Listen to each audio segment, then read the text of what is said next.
കടുപ്പത്തിൽ ഒരു കഥയുടെ ഇന്നത്തെ സെഗ്മെന്റിലേക്ക് എല്ലാവർക്കും സ്വാഗതം. തകഴി എന്ന 3 അക്ഷരത്തിൽ അറിയാൻ ആഗ്രഹിച്ച മലയാള സാഹിത്യം ഇഷ്ടപ്പെടുന്ന എല്ലാവർക്കും ചിരപരിചിതനായ എഴുത്തുകാരനെയാണ് നമ്മൾ കഴിഞ്ഞ സെഗ്മെന്റിൽ വിശദമായി അറിഞ്ഞത്. തകഴിയുടെ വെള്ളപ്പൊക്കത്തിൽ എന്ന കഥ എക്കാലത്തും റെലവൻ്റായ മനോഹരമായ ഒരു ചെറുകഥയാണ്. ഒരു പട്ടിയിലൂടെയാണ് എഴുത്തുകാരൻ കഥ പറയുന്നത്. ചിന്തിപ്പിക്കുന്ന കഥ എന്നാണ് എനിക്ക് തോന്നിയിട്ടുള്ളത്. ഈ കഥ നിങ്ങൾ വായിച്ചിട്ടുണ്ടാവും. ചിലരൊക്കെ വായിച്ച് മറന്നിരിക്കാം. ഇനി ചിലർക്കൊക്കെ ഈ കഥയിലേക്ക് എത്താൻ കഴിഞ്ഞിട്ടുണ്ടാവില്ല. എന്തായാലും നമുക്കൊരുമിച്ച് ഇന്ന് ഈ കഥ വായിക്കാം, ആസ്വദിക്കാം. വെള്ളപ്പൊക്കത്തിൽ.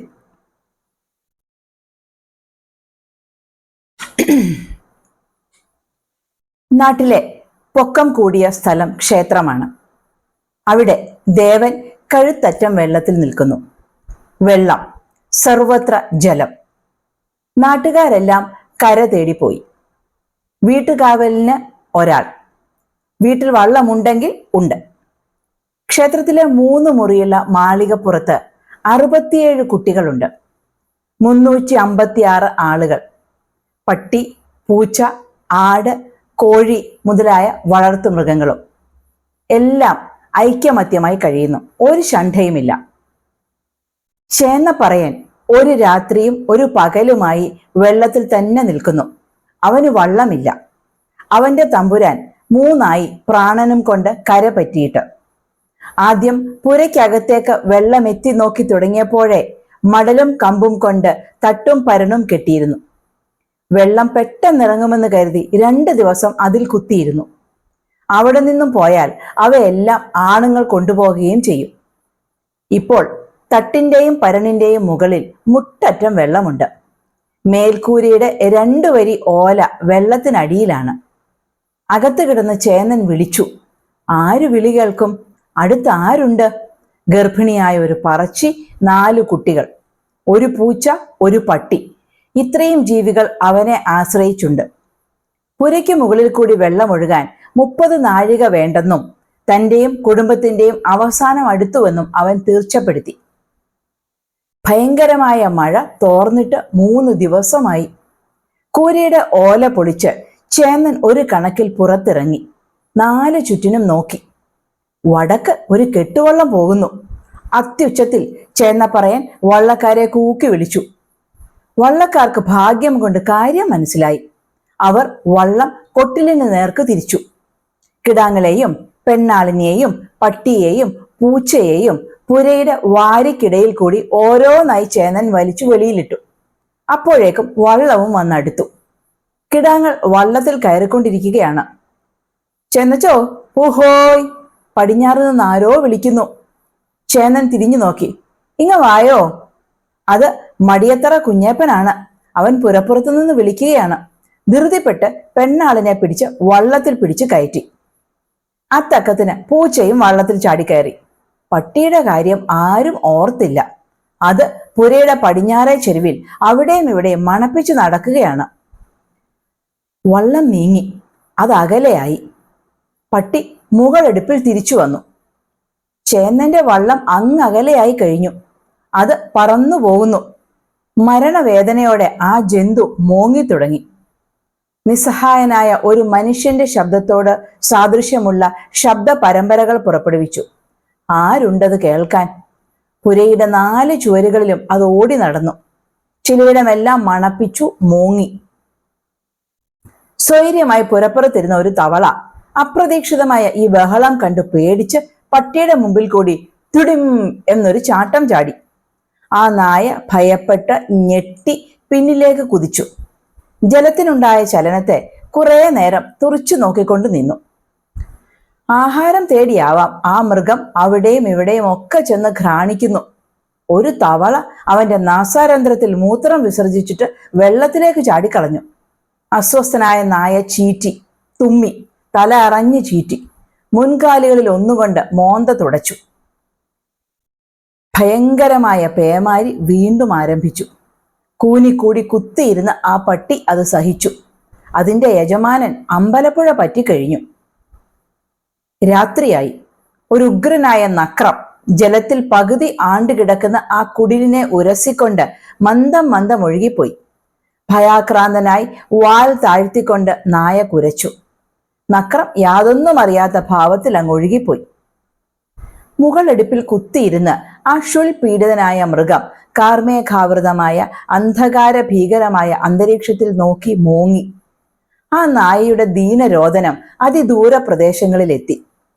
അനുകമ്പാതുരനായ വായു ഭഗവാൻ അതിനെയും വഹിച്ചുകൊണ്ട് പാഞ്ഞു.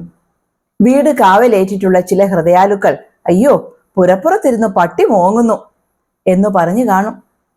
കടൽപ്പുറത്ത് അതിന്റെ യജമാനൻ ഇപ്പോൾ അത്താഴം ഉണ്ണുകയായിരിക്കും. പതിവനുസരിച്ച് ഊണ് കഴിയുമ്പോൾ ഇന്നും ഒരുരുള ചോറ് അവൻ അതിനുരുട്ടുമായിരിക്കും. അത്യുച്ചത്തിൽ ഇടവിടാതെ കുറേ നേരം ആ പട്ടി മോങ്ങി. ശബ്ദം താണു നിശബ്ദമായി. വടക്കെങ്ങോ ഒരു വീട്ടിലിരുന്ന് വീട്ടുകാവൽക്കാരൻ രാമായണം വായിക്കുന്നു. അത് ശ്രദ്ധിക്കും പോലെ നിശബ്ദനായി പട്ടി വടക്കോട്ട് നോക്കി നിന്നു. ആ ജീവി തൊണ്ട പൊട്ടുമാറ് രണ്ടാമതും കുറച്ചു നേരം മോങ്ങി. ആ നിശീഥിനിയുടെ നിശേഷ നിശബ്ദതയിൽ ശ്രുതിമധുരമായ രാമായണ വായന ഒരിക്കൽ കൂടി എങ്ങും പരന്നൊഴുകി. നമ്മുടെ ശുനകൻ ആ മാനവ ശബ്ദം ചെവിയോർത്ത് കേട്ട് കുറച്ചധിക നേരം നിശ്ചലം നിന്നു. ഒരു ശീതമാരുത പ്രവാഹത്തിൽ ആ ശാന്തമധുരമായ ഗാനം ലയിച്ചു. കാറ്റിന്റെ ഒച്ചയും അലകളിളക്കുന്ന ബളബള ശബ്ദവുമല്ലാതെ ഒന്നും കേൾപ്പാനില്ല. മുകളെടുപ്പിൽ ചേന്നന്റെ പട്ടി കയറി കിടന്നു. ഘനമായി അത് ശ്വാസോച്ഛ്വാസം ചെയ്തു. ഇടയ്ക്കിടെ എന്തോ നിരാശനായി പിറുപിറുക്കുന്നുമുണ്ട്. അവിടെ ഒരു മീൻ തുടിച്ചു. ചാടി എണീറ്റ് നായ കുരച്ചു. മറ്റൊരിടത്ത് തവള ചാടി. അസ്വസ്ഥനായി നായ മുറുമുറുത്തു. പ്രഭാതമായി. താണസ്വരത്തിൽ അത് മോങ്ങിത്തുടങ്ങി. ഹൃദയ ദ്രവീകരണ സമർത്ഥമായ ഒരു രാഗം വിസ്തരിച്ചു തുടങ്ങി. തവളകൾ അവനെ തുറിച്ചു നോക്കി. ജലത്തിൽ ചാടി ഉപരിതലത്തിൽ കൂടി തെറ്റിത്തെന്നി ചെരിച്ച് താഴുന്നത് അവൻ നിർനിമേഷം നോക്കി നിൽക്കും. ജലനിരപ്പിൽ നിന്ന് ഉയർന്നു കാണുന്ന ആ ഓലക്കെട്ടുകളെല്ലാം അവൻ ആശയോടെ ദൃഷ്ടി വെച്ചു. എല്ലാം വിജനമാണ്. ഒരിടത്തും തീ പുകയുന്നില്ല. ശരീരത്തിൽ കടിച്ചു സുഖിക്കുന്ന ഈച്ചകളെ പട്ടി കടിച്ചു കുറിക്കും. പിൻകാലുകളാൽ താടി കൂടെ കൂടെ ചൊറിഞ്ഞ് ഈച്ചയെ പായിക്കും. അല്പനേരം സൂര്യൻ തെളിഞ്ഞു. ആ ഇളവെയിലിൽ അവൻ കിടന്നു മയങ്ങി. മന്ദാനിലിനിൽ ഇളകുന്ന വാഴയുടെ ഛായ പുരപ്പുറത്ത് അങ്ങനെ ചലിച്ചുകൊണ്ടിരുന്നു. അവൻ ചാടി എണീറ്റ് ഒന്ന് കുരച്ചു. കാറ് കയറി സൂര്യൻ മറഞ്ഞു. നാടെല്ലാം ഇരുണ്ടു. കാറ്റ് അലകളെ ഇളക്കി. ജലപ്പരപ്പിൽ കൂടി ജന്തുക്കളുടെ ശവശരീരങ്ങൾ ഒഴുകിപ്പോകുന്നു. ഓളത്തിൽ ഇളകി കുതിച്ചൊഴുകുന്നു. സ്വച്ഛന്തം അവ എങ്ങും സഞ്ചരിക്കുന്നു. ഭയപ്പെടാതെ നടക്കുന്നു. അതിനെയെല്ലാം കൊതിയോടെ നോക്കി നമ്മുടെ നായ മുറുമുറുത്തു. അങ്ങകലെ ഒരു ചെറുവള്ളം ദ്രുതഗതിയിൽ പോകുന്നു. അവൻ എഴുന്നേറ്റ് നിന്ന് വാലാട്ടി. ആ വഞ്ചിയുടെ ഗതിയെ സൂക്ഷിച്ചു. അതങ്ങ് തൈക്കൂട്ടത്തിൽ മറഞ്ഞു. മഴ ചാറി തുടങ്ങി. പിൻകാലുകൾ മടക്കി നിലത്തൂന്നി കുത്തിയിരുന്ന് ആ നായ നാല് പാടും നോക്കി. അവന്റെ കണ്ണുകളിൽ ആരെയും കരയിക്കുന്ന നിസ്സഹായ സ്ഥിതി പ്രതിഫലിച്ചിരുന്നു. മഴ തോർന്നു. വടക്കേ വീട്ടിൽ നിന്നും ഒരു ചെറുവള്ളം വന്ന് തെങ്ങിൻ ചുവട്ടിലടുത്തു. നമ്മുടെ നായ വാലാട്ടി കോട്ടുവ വിട്ട് മുറുമുറുത്തു. വള്ളക്കാരൻ തെങ്ങിൽ കയറി കരിക്കടർത്തിക്കൊണ്ട് താഴത്തേക്കിറങ്ങി. അയാൾ വള്ളത്തിൽ വെച്ച് തന്നെ കരിക്ക് തുളച്ചു കുടിച്ചിട്ട് തുഴയെടുത്ത് തുഴഞ്ഞങ്ങു പോയി. അകലെയുള്ള വൃക്ഷക്കൊമ്പിൽ നിന്നും ഒരു കാകൻ പറന്നു വന്ന് ഒരു ഊക്കൻ പോത്തിന്റെ അഴുകി ഒഴുകുന്ന ശരീരത്തിൽ വീണു. ചേന്നന്റെ പട്ടി കൊതിയോടെ കുരയ്ക്കവേ കാക്ക ആരെയും കൂസാതെ മാംസം കൊത്തി വലിച്ചു തിന്ന് തൃപ്തയായി. അത് പറന്നങ്ങ് പോയി. ഒരു പച്ചക്കിളി പുരയ്ക്കടുത്ത് നിൽക്കുന്ന വാഴയിലയിൽ വന്നിരുന്ന് ചിലച്ചു. പട്ടി അസ്വസ്ഥനായി കുരച്ചു. ആ പക്ഷിയും പറന്നുപോയി. മലവെള്ളത്തിൽപ്പെട്ട് ഒഴുകി വരുന്ന ഒരു എറുമ്പിൻ കൂട് ആ പുരപ്പുറത്തടിഞ്ഞു. അവ രക്ഷപ്പെട്ടു. ഭോജ്യ സാധനം എന്ന് കരുതിയാവാം നമ്മുടെ നായ അവയ്ക്ക് ഉമ്മ കൊടുത്തു. ചീറ്റിത്തുമ്മി അതിന്റെ മൃദുലമായ മോന്ത ചുവന്ന് തടിച്ചു. ഉച്ചതിരിഞ്ഞ് ഒരു ചെറുവള്ളത്തിൽ 2 പേർ ആ വഴി വന്നു. പട്ടി നന്ദിയോടെ കുരച്ചു, വാലാട്ടി. എന്തൊക്കെയോ മനുഷ്യഭാഷയോട് അടുപ്പമുള്ള ഭാഷയിൽ പറഞ്ഞു. അത് ജലത്തിലിറങ്ങി വള്ളത്തിൽ ചാടാൻ തയ്യാറായി നിന്നു. ദേ ഒരു പട്ടി നിൽക്കുന്നു, ഒരുവൻ പറഞ്ഞു. അയാളുടെ അനുകമ്പ മനസ്സിലായിട്ടെന്ന പോലെ നന്ദി സൂചകമായി അതൊന്ന് മൂങ്ങി. അവിടെ ഇരിക്കട്ടെ, മറ്റേയാൾ പറഞ്ഞു. എന്തോ നുണഞ്ഞിറക്കും പോലെ അത് വായ പൊളിച്ച് അടച്ചു, ശബ്ദിച്ചു, പ്രാർത്ഥിച്ചു. 2 പ്രാവശ്യം അത് ചാടാനാഞ്ഞു. വള്ളം അങ്ങകലെയായി. ഒന്നുകൂടി പട്ടി മോങ്ങി. വള്ളക്കാരിൽ ഒരുവൻ തിരിഞ്ഞു നോക്കി. അയ്യോ, അത് വള്ളക്കാരൻ വിളിച്ചതല്ല, ആ ശ്വാനന്റെ ശബ്ദമായിരുന്നു. അയ്യോ! പരീക്ഷണവും ഹൃദയസ്പൃക്കുമായ ആ ദീനരോദനം അങ്ങ് കാറ്റിൽ ലയിച്ചു. വീണ്ടും അലകളുടെ ഒടുങ്ങാത്ത ശബ്ദം. ആരും പിന്നീട് തിരിഞ്ഞു നോക്കിയില്ല. ആ നിലയ്ക്ക് പട്ടി വള്ളം മറയും വരെ നിന്നു. ലോകത്തോട് അന്ത്യയാത്ര പറയും പോലെ മുറുമുറുത്തുകൊണ്ട് അത് പുരപ്പുറത്ത് കയറി. ഇനി ഒരിക്കലും മനുഷ്യനെ സ്നേഹിക്കുകയില്ല എന്നത് പറയുകയാവാം. കുറെ പച്ചവെള്ളം നക്കി കുടിച്ചു. ആ സാധുമൃഗം മുകളിൽ കൂടി പറന്നു പോകുന്ന പറവകളെ നോക്കി. അലകളിൽ കൂടി ഇളകി കളിച്ച് ഒരു നീർക്കോലി പാഞ്ഞെടുത്തു. നായ ചാടി പുരപ്പുറത്ത് കയറി. ചേന്നനും കുടുംബവും പുറത്തേക്ക് ഇറങ്ങിയ പഴുതിൽ കൂടി ആ നീർക്കോലി അകത്തേക്കിഴഞ്ഞു. പട്ടി ആ ദ്വാരത്തിൽ കൂടി അകത്തേക്ക് എത്തി നോക്കി. ക്രൂരനായി തീർന്ന് അത് കുരച്ചു തുടങ്ങി. പിന്നീടും നായ പിറുപിറുത്തു. ജീവഭയവും വിശപ്പും അതിൽ നിറഞ്ഞിരുന്നു. ഏത് ഭാഷക്കാരനും ഏത് ചൊവ്വാഗ്രഹവാസിക്കും ആശയം മനസ്സിലാകും. അത്ര സർവവിദിതമായ ഭാഷ. രാത്രിയായി. ഭയങ്കരമായ കൊടുങ്കാറ്റും മഴയും തുടങ്ങി. മേൽക്കൂര അലയടിയേറ്റ് ആടി ഉലയുന്നു. 2 പ്രാവശ്യം ആ നായ ഉരുണ്ട് താഴത്തു വീഴാൻ തുടങ്ങി. ഒരു നീണ്ട തല ജലത്തിനു മീതെ ഉയർന്നു. അതൊരു മുതലയാണ്. പട്ടി പ്രാണവേദനയോടെ കുരയ്ക്കാൻ തുടങ്ങി. അടുത്ത് കോഴികൾ കൂട്ടം കരയുന്ന ശബ്ദം കേൾക്കായി. പട്ടി എവിടെയാ കുരയ്ക്കുന്നേ? ഇവിടെ നാളെ മാറിയില്ലേ? പടറ്റിവാഴയുടെ ചുവട്ടിൽ വൈക്കോൽ, തേങ്ങ, വാഴക്കുല ഇവ കൊണ്ട് നിറഞ്ഞ ഒരു വള്ളം അടുത്തു. പട്ടി വള്ളക്കാരുടെ നേരെ തിരിഞ്ഞു നിന്ന് കുര തുടങ്ങി. കോപിഷ്ഠനായി വാൽ ഉയർത്തിക്കൊണ്ട് ജലത്തിനരികെ നിന്ന് കുരച്ചു തുടങ്ങി. വള്ളക്കാരിൽ ഒരുവൻ വാഴയിൽ കയറി. കൂവേ, പട്ടി ചാടുവെന്നാ തോന്നുന്നേ. പട്ടി മുന്നോട്ടൊരു ചാട്ടം ചാടി. വാഴയിൽ കയറിയവൻ ഉരുണ്ടു പിടച്ച് വെള്ളത്തിൽ വീണു. മറ്റേയാൾ അവനെ പിടിച്ചു വള്ളത്തിൽ കയറ്റി. പട്ടി ഈ സമയം കൊണ്ട് നീന്തി പുരപ്പുറത്തെത്തി. ശരീരം കുടഞ്ഞ് കോപിഷ്ഠനായി കുര തുടർന്നു. കള്ളന്മാർ കുലയെല്ലാം വെട്ടി. നിനക്ക് വെച്ചിരിക്കുന്നടാ, തൊണ്ട തകരുമാറ് കുരയ്ക്കുന്ന പട്ടിയോട് അവർ പറഞ്ഞു. പിന്നീട് അവർ വൈക്കോൽ മുഴുവൻ വള്ളത്തിൽ കയറ്റി. അവസാനത്തിൽ ഒരുവൻ പുരപ്പുറത്തേക്ക് കയറി. അവന്റെ കാലിൽ പട്ടിയുടെ കടിയും കിട്ടി. ഒരു വാ നിറയെ മാംസം ആ പട്ടിക്ക് കിട്ടി. അയാൾ അയ്യോ എന്ന് കരഞ്ഞുകൊണ്ട് ചാടി വള്ളത്തിൽ കയറി. വള്ളത്തിൽ നിന്ന ആൾ കഴുക്കോല് വെച്ച് പട്ടിയുടെ പള്ളയ്ക്കൊരടിയടിച്ചു. പട്ടി കരഞ്ഞു. സ്വരം ക്രമേണ താണ് വെറും അശക്തമായ മൂളലിൽ പര്യവസാനിച്ചു. പട്ടികടിയേറ്റയാൾ വള്ളത്തിൽ കിടന്ന് കരഞ്ഞു.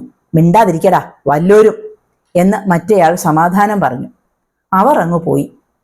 ഒട്ടധിക നേരം കഴിഞ്ഞു. പട്ടി വള്ളം പോയ സ്ഥലം നോക്കി ഉഗ്രമായി കുരച്ചു. പാതിരയോടടുത്തു ഒരു വലിയ പശു ചത്ത് ഒഴുകി വന്നു പുരയിലടിഞ്ഞു. പട്ടി മുകളെടുപ്പിൽ നിന്ന് അത് നോക്കി നിൽക്കുകയാണ്. താഴത്തേക്കിറങ്ങിയില്ല. ആ ശവശരീരം മന്ദം മന്ദം മാറുന്നു. പട്ടി മുറുമുറുത്തു.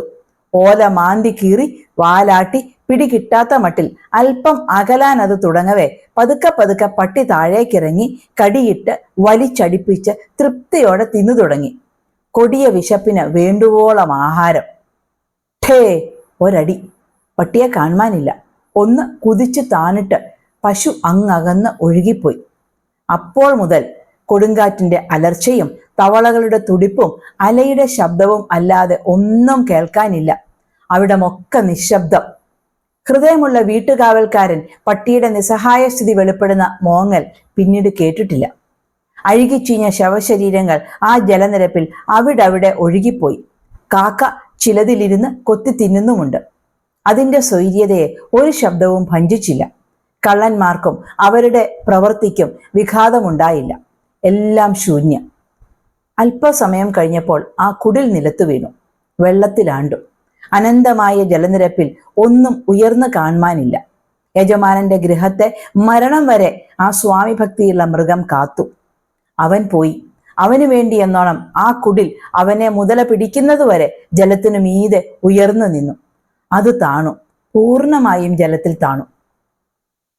വെള്ളമിറക്കം തുടങ്ങി.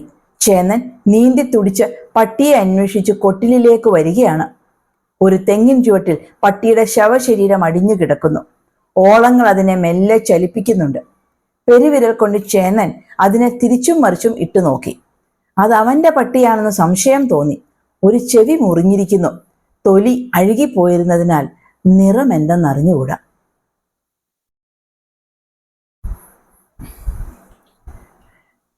തകഴിയുടെ വെള്ളപ്പൊക്കത്തിൽ എന്ന പ്രസിദ്ധമായ ചെറുകഥയാണ് നിങ്ങൾ കേട്ടത്. ഒരു കഥ എഴുതപ്പെടുന്ന കാലത്തും പിന്നീട് വരുന്ന കാലഘട്ടത്തിലുമൊക്കെ അതാത് സമയത്തെ സാമൂഹ്യ അവസ്ഥയോട് ചേർന്ന് കാണാനാവുക അല്ലെങ്കിൽ ചേർത്ത് കാണാനാവുക എന്നത് ആ കഥയുടെ ഗുണനിലവാരത്തെയാണ് കാണിക്കുന്നത്. കഥയുടെ ഭാവം കൊണ്ടും ആവിഷ്കാര ഭംഗി കൊണ്ടും വെള്ളപ്പൊക്കത്തിൽ എന്ന ഈ കലാസൃഷ്ടി മികച്ചു നിൽക്കുന്നു എന്നാണ് എനിക്ക് പുനർവായനകളിലൊക്കെ തോന്നിയിട്ടുള്ളത്. വെള്ളം വെള്ളം സർവത്ര വെള്ളം, ഹോ 99 വെള്ളപ്പൊക്കം എന്നൊക്കെ പറഞ്ഞു കേട്ടിട്ടുള്ള നമുക്ക് 2 പ്രളയങ്ങൾ അടുത്തടുത്ത് അനുഭവിച്ച ശേഷം ഈ കഥയിലൂടെ കടന്നു പോകുമ്പോൾ കഥ നമ്മോട് കൂടുതൽ ചേർന്ന് നിൽക്കുന്ന അനുഭവം ഉണ്ടാകുന്നു. വായനക്കാരായ നമ്മളെ വേദനിപ്പിച്ച് മുന്നോട്ട് കൊണ്ടുപോകുന്ന ഈ കഥയിലെ പട്ടിയുടെ അവസ്ഥകൾ അവതരിപ്പിക്കാൻ തകഴി ഭാഷയിൽ കാണിച്ചിട്ടുള്ള വിരുത് നമ്മളെ അത്ഭുതപ്പെടുത്തും. മനുഷ്യനേക്കാൾ മനുഷ്യത്വമുള്ള പട്ടി എന്ന് ഡോക്ടർ അയ്യപ്പ പണിക്കർ പറഞ്ഞത് ഓർക്കുമ്പോൾ തകഴിയുടെ വെള്ളപ്പൊക്കത്തിൽ എന്ന ഈ കഥ കാലപ്പഴക്കത്തിൽ മാഞ്ഞു പോകാതെ മലയാളത്തിൽ എന്നും നിലനിൽക്കും എന്ന് തന്നെ പറയാനാവും. ഇന്നത്തെ കഥയും ഈ സെഗ്മെന്റും നിങ്ങൾക്ക് ഇഷ്ടപ്പെടും എന്ന് കരുതുന്നു. അഭിപ്രായങ്ങൾ തീർച്ചയായും അറിയിക്കണം. Subscribe, like, share and comment എന്നത് ഓർമ്മിപ്പിക്കട്ടെ. മറ്റൊരു എപ്പിസോഡിൽ അടുത്ത ആഴ്ച നമുക്ക് വീണ്ടും കാണാം.